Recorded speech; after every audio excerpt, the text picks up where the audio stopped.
All expansion is life. All contraction is death. All love is expansion.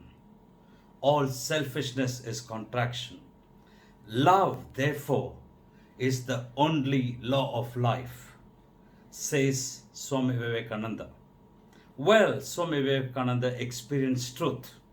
So whatever he said and wrote is nothing but truth. But for most of us, this can be an information. But if it can be an experience, that will be a great life indeed. So life should not be lived on information. Life has to be experiential. So here it says, all expansion is life. We understood this earlier itself when we understood the meaning of the word birth. Birth means it's just not a child coming out from the womb of the mother. Birth means starting point of growth. That means any realization that is within us, which grows and makes our life better, that is birth. So therefore, birth is just not one day of our life. Birth is almost every moment of our life, if only we can have realization. So all expansion is life.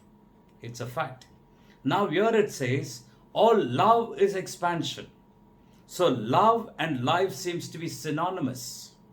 And it says, all selfishness is contraction and all death is contraction. So here selfishness and death seems to be synonymous. So we have a choice, either to experience love and expand or be selfish and contract. And that is the prerogative of human beings to choose the way we live our life, because we have got intelligence and the intellect, which is a component of our intelligence. Well, now when you're talking about love, what is love? People celebrate love in one day of the year, and that is the Valentine's Day. Now here it is practiced as an emotion. I love you. Do you love me? It's transaction. There's a quid pro quo over here. You expect something in return. But whereas love is an energy. Love is a powerful energy.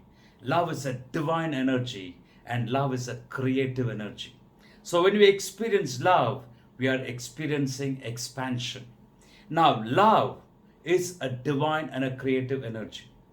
You must understand, when we experience the energy, we experience the source of energy. For instance, we experience sunlight. Now, by experiencing the sunlight, we experience the sun itself, though we have not seen the sun. So similarly, when we experience love, we experience God Himself. Now the question is, can God be traded? Can God be bartered? Can God be sold? But we seem to be all the time trading with the love. For instance, let's say, I say, I love you, and you immediately reciprocate. Now, who made you to say that you love me? I made you to say. For instance, life is just not about reaction. Life is about being responsive. I'm sure you would have seen Robo. And you know, Robo is masterminded. A robo does not have a mind of its own. It is controlled by somebody. Now, considering a robo, a human being is a free being. A human being can think and act. Now, let's say robo has got one key, one master, and we human beings are free beings. If I tell you you're an intelligent man, you would immediately look back and say, you too are intelligent. That means, who made you to say I'm intelligent? I made you to say I'm intelligent. If I tell you you're a committed person, you would immediately say you too are committed. Now, who made you to say that I'm committed? I made you. I say you're a hardworking person. You would immediately say, I've seen you. You too are hardworking. Now, who made you to say I'm hardworking? I made you to say. If I call you an idiot, you will immediately call me a fool. Now, who made you to call me a fool? I made you to call you a fool. I slap you. You slap me back. Now, who made you to slap me? I made you to slap me. That means if you find all the actions that we perform are nothing but reactions to others' behavior. That means everybody can provoke us, everybody can instigate us, and today we are a product of people's obedience. We don't have a mind of our own, and people get us to get worked up, and therefore we act. So now a robo has got one key, one master, and we have got many keys and many masters. Now, who is a free being? A robo is a free being. Now, if you want to live a life of a human being and not robotic, it's very important that you take back the keys from everybody. Give me back my key. Give me back my key. Take back the keys, your keys from everybody, and you live your life in your own will and volition. And the moment you can do that, that is when you are living a human life.